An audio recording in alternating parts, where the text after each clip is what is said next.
What's the weirdest thing someone's ever paid you to do? I was broke. Not college student broke, actually broke. Evicted from my apartment, eating ramen for breakfast broke. My last job had been serving coffee to tech bros who tipped in cryptocurrency advice. The manager had fired me for attitude problems after I'd refused to smile when a customer grabbed my ass during the morning rush. I'd been scrolling through sketchy gig websites for 3 days, applying to everything from medical test subject to pet sitter. My savings account had $12.43. My credit cards were maxed out. My parents had made it clear that moving back home wasn't an option after I'd dropped out of law school to pursue art. That's when I found it. Personal assistant needed. Flexible hours, 200-day cash, discretion required. The posting was vague, which should have been my first red flag. No company name, no detailed job description, just a phone number and an email address. But when you're 3 days away from being homeless, you don't have the luxury of being picky. I called the number immediately. A woman with a crisp, professional voice answered. "You're calling about the assistant position?" "Yes," I said. "I'm very interested." She asked basic questions. My age, education, work history. Nothing too personal, but she seemed particularly interested in my physical appearance.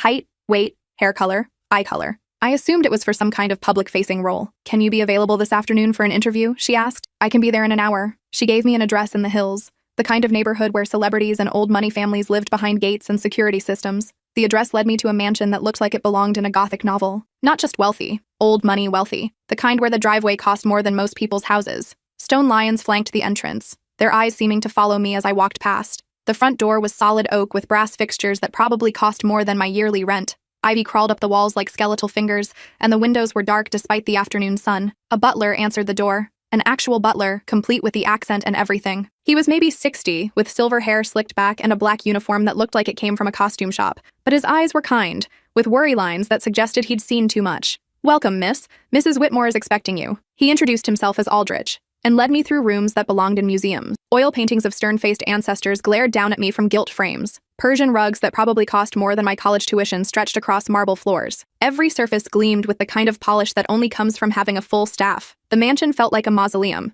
Despite its obvious luxury, there was something cold and lifeless about it. The air smelled of old money and older secrets. Fresh flowers had been arranged in crystal vases, but they couldn't mask an underlying mustiness that seemed to emanate from the walls themselves. The sitting room where she waited was all cream and gold, with furniture that looked like it had never been actually sat in. Heavy curtains blocked most of the natural light, making the room feel like a tomb despite its obvious luxury. A grandfather clock in the corner ticked ominously, its pendulum swinging like a metronome counting down to something terrible.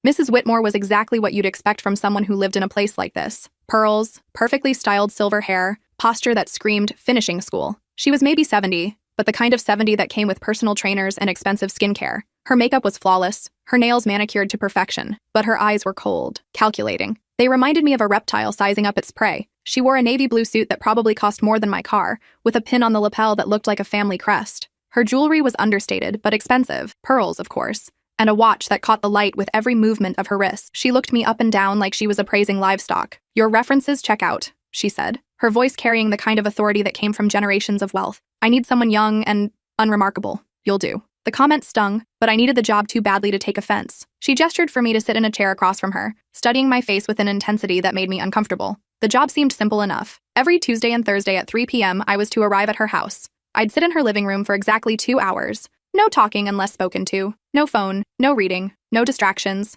Just sit there and exist. For $400 a week. "What exactly will I be doing during those 2 hours?" I asked. "Providing a presence," she said vaguely. "I'm writing my memoirs, and I find it helpful to have someone nearby while I work. A muse, if you will." It seemed odd, but rich people were notorious for their eccentricities, and $400 was more than I'd made in my last month of unemployment. I thought it was the easiest money I'd ever make. The first few sessions were exactly what she described. I'd sit on an uncomfortable antique chair while she knitted or read magazines. Sometimes she'd glance at me, nod slightly, then return to whatever she was doing. The silence was awkward, but for $200, I could handle awkward. The chair itself was ornate but torture to sit in. High-backed, covered in some expensive fabric that felt like sandpaper against my skin. The arms were carved wood that dug into my ribs if I leaned the wrong way. Mrs. Whitmore had positioned it at an exact angle facing the fireplace, and she'd made it clear that moving it even slightly was unacceptable. The positioning felt deliberate, almost ritualistic. I had to sit with my hands folded in my lap, my feet flat on the floor, my back straight against the uncomfortable cushion. If I shifted or relaxed my posture,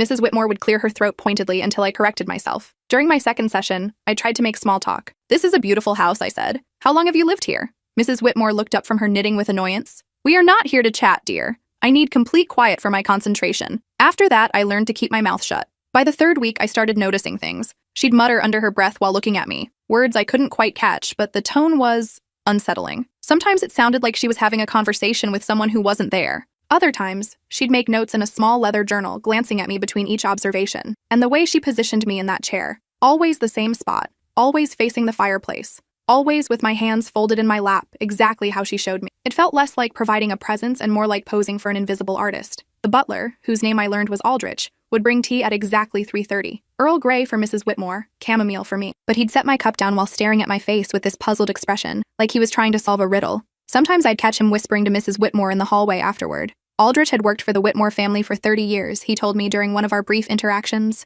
He'd watched the children grow up, seen marriages and divorces, births and deaths. But lately, something had changed in the house. The other staff had been gradually let go over the past year. The cook, the gardener, the housekeepers. All dismissed for various reasons. "It's just me now," he said quietly while pouring my tea. "And I worry about Mrs. Whitmore. She hasn't been herself lately." When I asked what he meant, he just shook his head and returned to his duties. The house itself felt wrong too. Despite its grandeur, there was an oppressive atmosphere that seemed to press down on everything. Rooms that should have been filled with life felt empty and cold. Family portraits lined the hallways, but many had been turned to face the wall or covered with sheets. I asked Mrs. Whitmore about the covered paintings during my 4th session. "Spring cleaning," she said dismissively. "Some memories are better left undisturbed," but I'd glimpsed one of the portraits before she'd covered it. A young woman with auburn hair and green eyes who looked disturbingly familiar. Not someone I knew, but someone who shared my bone structure, my facial features, like looking at a relative I'd never met. During the 4th session, she brought out a camera, an old Polaroid, the kind that spits out instant pictures.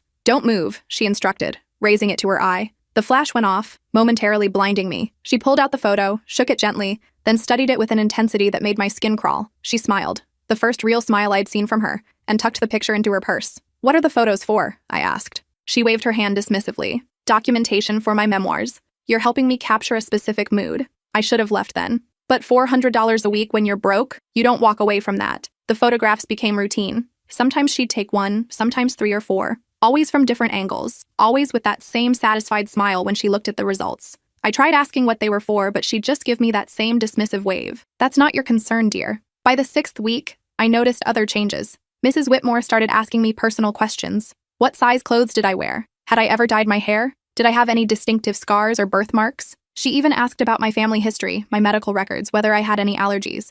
When I asked why she needed to know, she'd give me that same dismissive wave. "Research for a novel I'm writing," she'd say. "You're my muse." That explanation might have worked if I hadn't seen her burning papers in the fireplace after every session. The flames would dance across her face as she watched my supposed inspiration turn to ash. Once, I caught a glimpse of what looked like medical records before they curled and blackened in the fire. She also started having me try on different pieces of jewelry during our sessions. A gold bracelet here, a pearl necklace there. Each time, she'd step back and examine me critically, making notes in a leather-bound journal that she kept locked in a desk drawer. The jewelry was always expensive, always looked like family heirlooms. But there was something unsettling about wearing pieces that clearly belonged to someone else. They felt heavy, not just with their material weight, but with history, with secrets. One piece in particular made me uncomfortable, a delicate gold chain with a small heart pendant. When Mrs. Whitmore fastened it around my neck during my 7th session, I felt an overwhelming sense of dread. "Perfect," she murmured, stepping back to admire her work. "Just perfect." I tried to remove the necklace after the session, but she stopped me. "Keep it on for now," she said.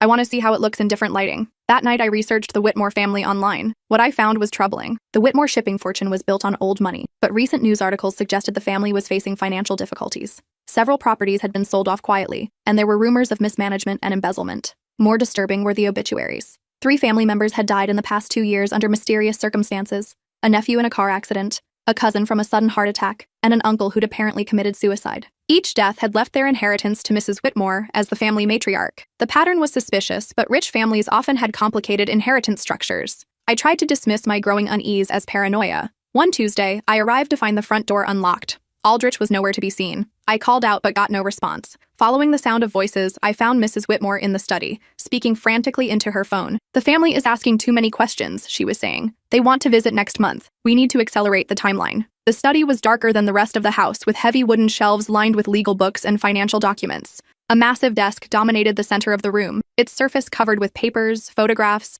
and what looked like bank statements. She noticed me standing in the doorway and quickly hung up. "You're early, dear. Please wait in the sitting room." But I'd heard enough to know something was seriously wrong. That week, I started doing more research. I found articles about missing persons in wealthy families, inheritance fraud, and the psychological profiles of people who committed financial crimes. The more I read, the more convinced I became that Mrs. Whitmore was hiding something. I also started paying closer attention to the house itself. There were rooms that were always locked, hallways that Aldrich seemed to avoid, and a basement that Mrs. Whitmore claimed was just storage but had a new, expensive lock on the door. The garden, visible from the sitting room window, had an area that looked recently disturbed. The grass was a different shade of green, and the soil seemed softer than the surrounding area. When I asked Mrs. Whitmore about it, she said they'd had some landscaping done, but there were no signs of professional landscaping equipment, no evidence of the kind of work that would leave such obvious marks. Everything changed during my 7th session. I was sitting in my usual spot when I heard voices from the next room. Mrs. Whitmore was talking to someone, but I couldn't make out the words. The conversation grew heated. I could hear papers rustling, chairs scraping, and what sounded like someone pacing. Then I heard footsteps.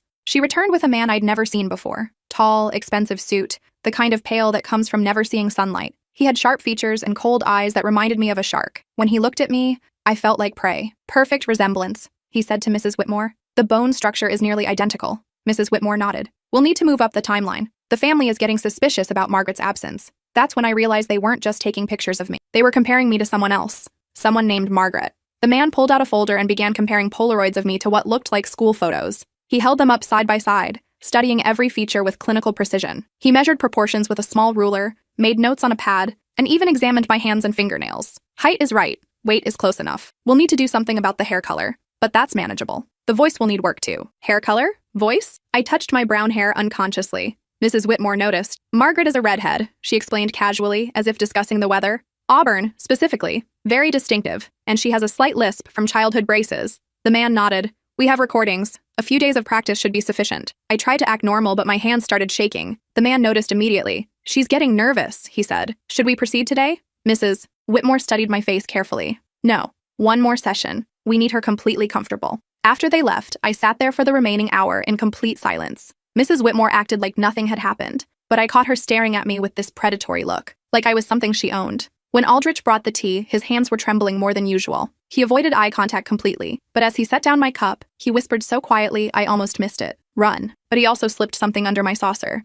A small piece of paper with an address written in shaky handwriting. That night, I couldn't sleep. I kept thinking about Margaret. Who was she? Where was she? And why did they need someone who looked like her? The address Aldrich had given me led to a small apartment across town. When I knocked, a young woman answered. She was maybe 25, with tired eyes and the kind of haunted look that comes from seeing too much. You must be the girl from the Whitmore house, she said before I could introduce myself. I'm Rebecca. I used to work there. Aldrich said you might come. Rebecca invited me in, and over coffee she told me things that made my blood run cold. Margaret Whitmore wasn't just missing. She was dead. Rebecca had seen the body. It happened during one of Margaret's visits home from college, Rebecca explained. She and her grandmother had a huge fight about money. Margaret had just inherited her trust fund and discovered that Mrs. Whitmore had been embezzling from it for years. Margaret threatened to go to the police. Mrs. Whitmore couldn't let that happen. Rebecca had been Mrs. Whitmore's personal assistant for 2 years before being suddenly fired 6 months ago. She'd been in the house when it happened. She'd heard the shouting, then silence. When she went to check, she found Mrs. Whitmore standing over Margaret's body in the garden shed. The girl had been strangled.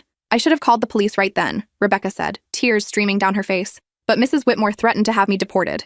I'm here illegally, and she knew it. She said if I ever told anyone, she'd make sure I disappeared too. So Rebecca had helped dispose of the body. They'd buried Margaret in the garden under cover of darkness. Then Mrs. Whitmore had created an elaborate cover story about Margaret going to study abroad. She'd even hired someone to send fake emails and postcards from Europe to keep the family believing Margaret was alive. But now the family was getting suspicious. They wanted to visit Margaret, wanted video calls. Mrs. Whitmore needed a more permanent solution. That's where I came in. Mrs. Whitmore had been looking for someone who resembled Margaret for months. She'd found me through a modeling agency where I'd briefly registered when I was desperate for work. The personal assistant job was just a way to study me, to see if I could pass for her dead granddaughter. You have to go to the police, Rebecca begged, before she does to you what she did to Margaret. But I knew Mrs. Whitmore was too smart to leave evidence lying around. It would be my word against hers. And she had money, connections, and a lifetime of covering up family scandals. I needed proof. I spent the next few days researching everything I could about Margaret Whitmore. What I found painted a picture of a troubled but bright young woman who'd been fighting with her family about money and independence. Margaret Whitmore, 19,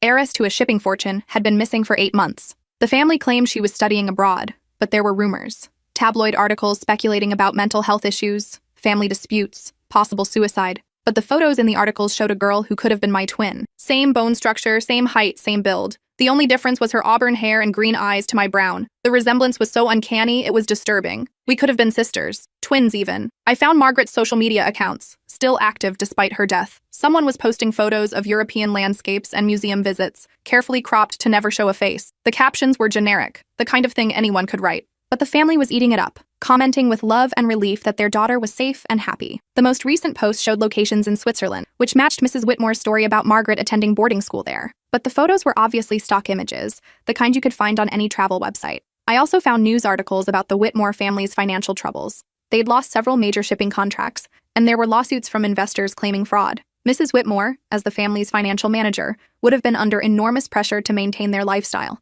Margaret's trust fund, worth over $10 million, would have been a tempting target for someone facing financial ruin. I almost didn't go back for the 8th session, but curiosity killed the cat, right? Plus, I needed that money. And somewhere deep down, I felt like I owed it to Margaret to find out what had happened to her. But this time, I came prepared. I hid a small recording device in my pocket and made sure someone knew where I was going. If something happened to me, at least there would be evidence. When I arrived, Mrs. Whitmore seemed different, excited, almost giddy. "Today is very special, dear," she said, practically bouncing on her heels. "We have a little surprise for you." Aldrich was nowhere to be seen. Mrs. Whitmore explained he'd been given the day off, but something in her tone suggested otherwise. The house felt emptier, more sinister without his presence. Later, I would learn that Aldrich had been locked in the basement to prevent him from interfering. She led me through the house, but not to our usual room. Instead, we went upstairs to a bedroom I'd never seen before. The hallway was lined with family portraits, but I noticed that all the photos of Margaret had been turned to face the wall. The bedroom was decorated like a teenage girl's room, but everything was slightly off. The makeup on the vanity was expensive but untouched.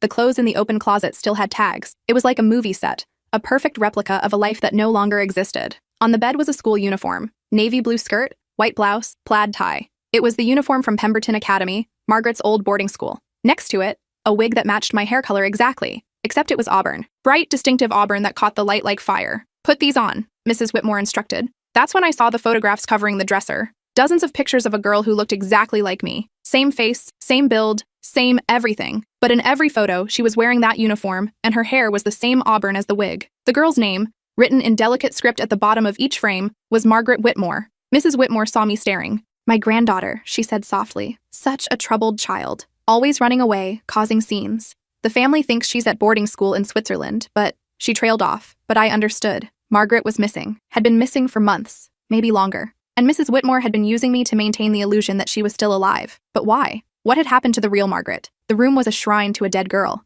Every surface was covered with Margaret's belongings, her jewelry, her books, her stuffed animals from childhood. There were report cards and awards, love letters from boyfriends, ticket stubs from concerts. It was the complete history of a life cut short. I noticed a diary on the nightstand, its pages marked with bookmarks. When Mrs. Whitmore stepped out to get something, I quickly flipped through it. The entries were increasingly desperate, documenting Margaret's discovery of her grandmother's embezzlement and her growing fear for her safety. "Grandmother is acting strange," one entry read. "She keeps staring at me like I'm a problem to be solved. I found bank statements in her office showing transfers from my trust fund. I don't know what to do." The final entry was dated just 2 days before Margaret's disappearance. "I'm going to confront her today. If something happens to me, look in the garden shed. She's been spending a lot of time there lately. I need you to make one appearance," Mrs. Whitmore continued when she returned. "The family dinner is tonight. Margaret's parents will be here. You just need to sit quietly. Let them see you from a distance. Then excuse yourself early. They'll think she's home safe." The pieces clicked into place. This wasn't just about sitting in a chair for 2 hours. This was about impersonating a missing girl. Maybe a dead girl. "I can't do this," I said, backing toward the door. Mrs. Whitmore's expression hardened. "You've been paid quite well for your services, and you've seen too much to walk away now." That's when I noticed the man from before standing in the doorway, blocking my exit. In his hand was a syringe filled with something clear. "If you won't cooperate willingly," Mrs. Whitmore said, "we'll help you cooperate." The man was Charles Whitmore, Mrs. Whitmore's nephew and a doctor who'd lost his license for prescription drug abuse. He'd been helping his aunt cover up her crimes in exchange for money to feed his addiction. I tried to run, but Charles was faster. The needle went into my arm before I could scream. Whatever he'd given me didn't knock me out completely, but it made everything feel distant and dreamlike. My limbs felt heavy, my thoughts sluggish. I spent the next 3 hours locked in that bedroom while they prepared downstairs. The sedative Charles had given me was some kind of benzodiazepine that kept me compliant but conscious. Everything felt dreamlike and terrifying. During those hours, Mrs. Whitmore and Charles worked to transform me into Margaret. They dyed my hair with temporary color that burned my scalp, applied makeup to change the shape of my face, and coached me on Margaret's mannerisms and speech patterns. "She has a nervous laugh," Mrs. Whitmore explained, "like a little hiccup. And she always touches her necklace when she's anxious." She fastened a delicate gold chain around my neck, the same one I'd worn during previous sessions. "Margaret's necklace," she said proudly. "She was wearing it the day she stopped herself." But the implication hung in the air. Through the bedroom window, I could see the garden below. In the fading light, I noticed a patch of earth that looked different from the rest, fresher, like it had been recently disturbed. Mrs. Whitmore had also prepared a speech for me to give if anyone asked direct questions. I was to say I'd been having a wonderful time at school in Switzerland, that I was learning German and making new friends. If pressed for details, I was to claim homesickness and excuse myself to my room. But the most disturbing part was how well Mrs. Whitmore knew Margaret's mannerisms. She demonstrated the girl's laugh, her way of tucking hair behind her ear, even her posture when she was nervous. It was like watching someone perform a dead person. I could hear cars arriving outside, voices in the foyer, the clinking of dinner preparations. Margaret's parents had driven up from the city, along with her younger brother and various aunts, uncles, and cousins. Everyone was excited to see Margaret, who hadn't been home in months. Through the bedroom door, I could hear fragments of conversation. Margaret's mother was asking Mrs. Whitmore why Margaret looked so thin in recent photos. Her father was wondering why she never called anymore, only sent texts. Every few minutes, Mrs. Whitmore would check on me, adjusting the uniform, positioning the wig, coaching me on Margaret's mannerisms. Just wave from the stairs, Mrs. Whitmore kept saying. Blow a kiss to your parents, then disappear. Simple. But nothing about this was simple. As the drugs started to wear off, my mind became clearer. I began to piece together what had really happened. Margaret hadn't run away. She hadn't gone to boarding school. She was buried in that garden, and Mrs. Whitmore had been covering it up for months. The trust fund, I realized. Margaret had inherited millions on her 19th birthday. With her gone, Mrs. Whitmore could control the money as the executor of her estate. But she needed Margaret to appear alive long enough to access the funds without suspicion. Mrs. Whitmore had been slowly draining Margaret's accounts for months, transferring money to offshore accounts and making investments in her own name. The family dinner was crucial. If Margaret's parents saw her, they'd stop asking questions about why she never called or visited. But I also realized something else. Mrs. Whitmore wasn't planning to let me leave after this performance. I knew too much, had seen too much. I was going to end up like Margaret, buried in that garden with a fake story to explain my disappearance. When the time came, I stood at the top of the grand staircase looking down at a family dinner.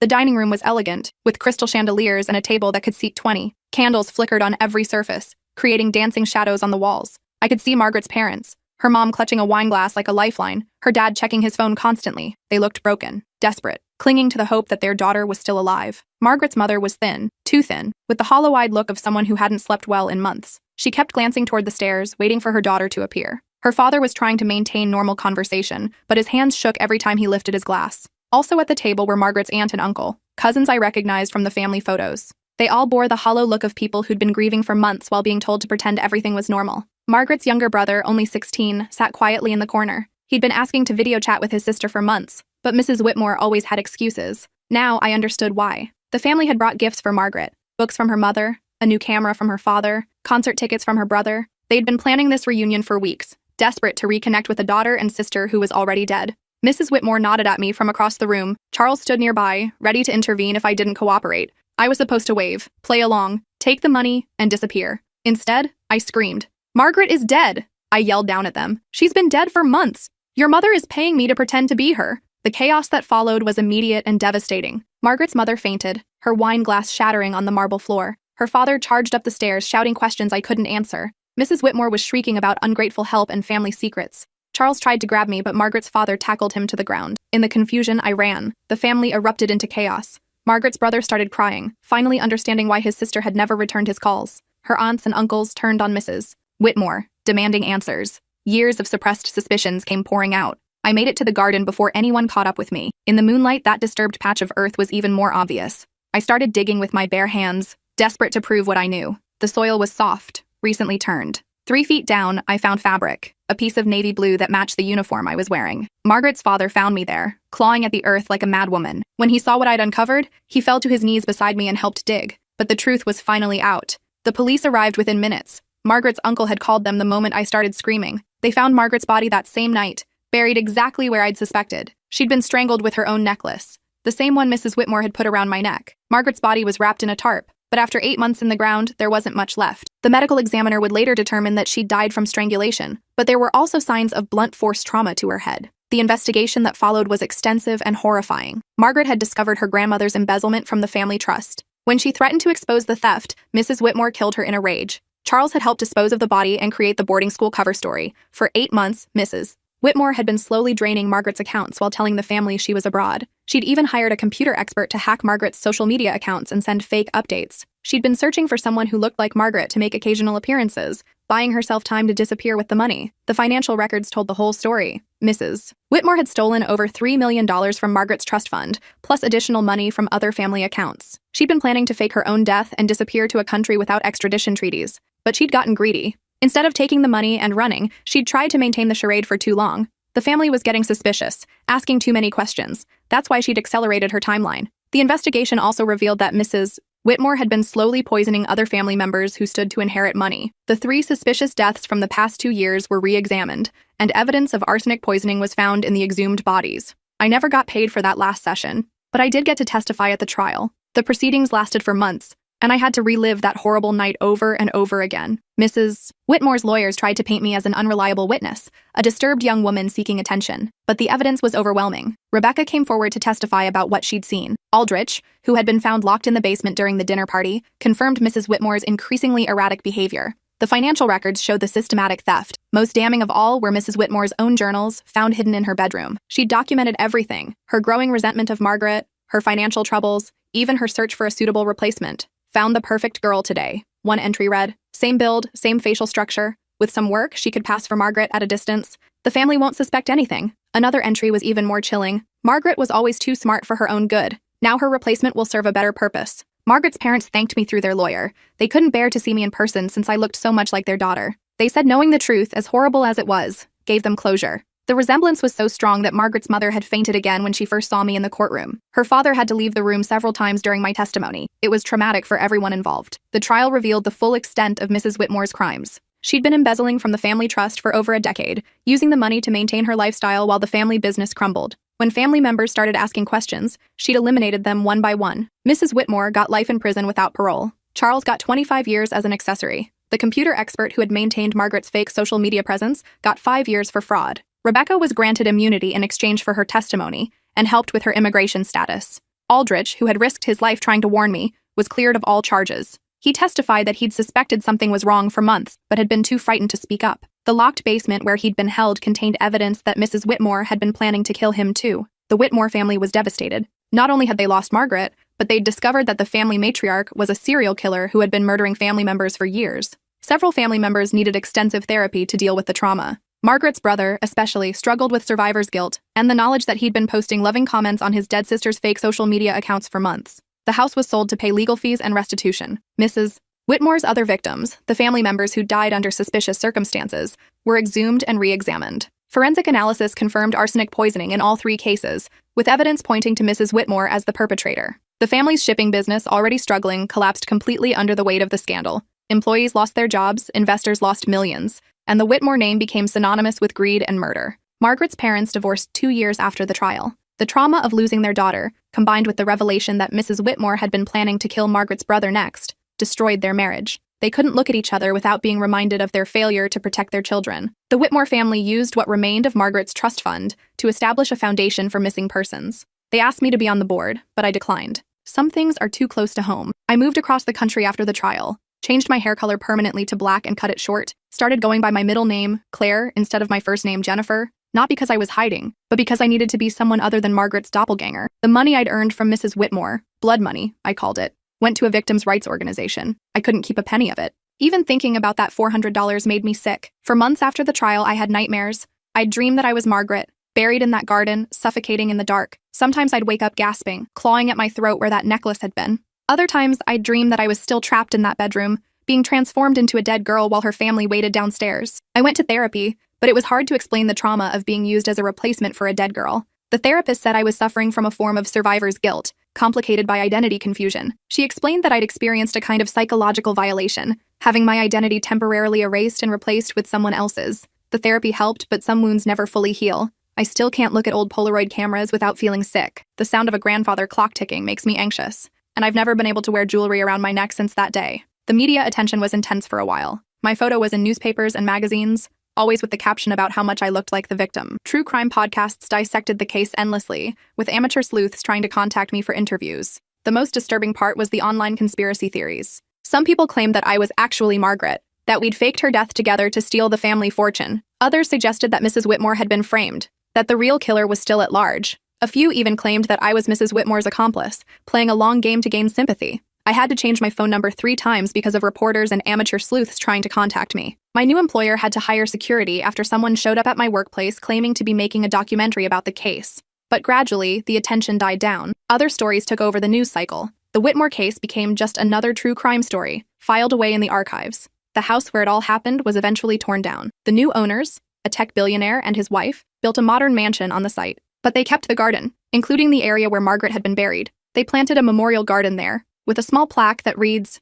"In memory of those lost too soon." I drove by once, about 5 years after the trial. The memorial was beautiful, white roses and lavender, with a small bench where visitors could sit and reflect. Margaret's parents had been involved in the design. They'd wanted something peaceful and healing, but I couldn't bring myself to get out of the car. Even with the old house gone, the place still felt haunted. Margaret's brother, who was 21 by the time of the trial, struggled with addiction for several years. He blamed himself for not recognizing that the social media posts weren't really from his sister. He'd sent her dozens of messages about school, friends, and family drama, never knowing she was already dead. He eventually got sober and became an advocate for missing persons. He started a nonprofit that helps families navigate the early stages of a disappearance, when police resources are limited and hope is fading. He named it Margaret's Voice, and it's helped locate over 100 missing people. Margaret's mother never recovered fully. She became obsessed with true crime, convinced that there were other victims of Mrs. Whitmore that hadn't been discovered. She spent years researching the family's history, looking for patterns, for other suspicious deaths. She was right. The final investigation revealed that Mrs. Whitmore had been killing family members for over 20 years.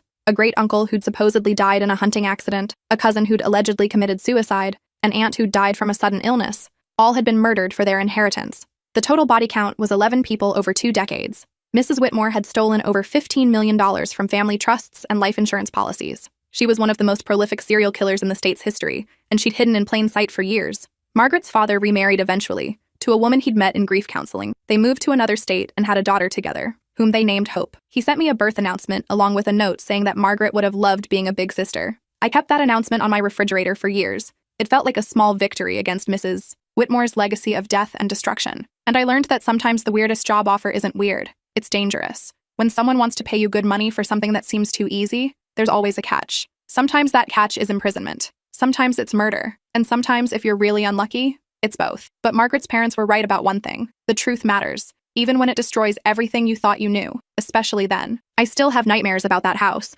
about sitting in Margaret's chair wearing Margaret's clothes. But I also dream about her sometimes. And in those dreams, she's free. Free from her grandmother's greed. Free from the lie that kept her buried in the dark. Margaret would have been 27 now. She should have been finishing graduate school, maybe starting her career, falling in love, traveling the world. Instead, she was a victim of family greed and betrayal. Her brother visits her grave every week. Her parents established a scholarship in her name at her old school. They're trying to honor her memory while dealing with their own trauma. The scholarship is for students studying criminal justice or social work, careers dedicated to helping others. Margaret had been planning to become a social worker before her grandmother killed her. She'd wanted to help disadvantaged children, to give them the opportunities she'd had. And in those dreams, she always says the same thing. Thank you for screaming. Sometimes I wonder what would have happened if I'd kept quiet that night. If I'd played along, taken the money, and walked away. Mrs. Whitmore might have gotten away with murder. Margaret's family would have lived the rest of their lives wondering what happened to their daughter, but I couldn't do it. When I saw Margaret's parents at that dinner table, desperate for just a glimpse of their child, I knew I had to tell the truth. No amount of money was worth perpetuating that lie. The weird job that changed my life wasn't weird at all.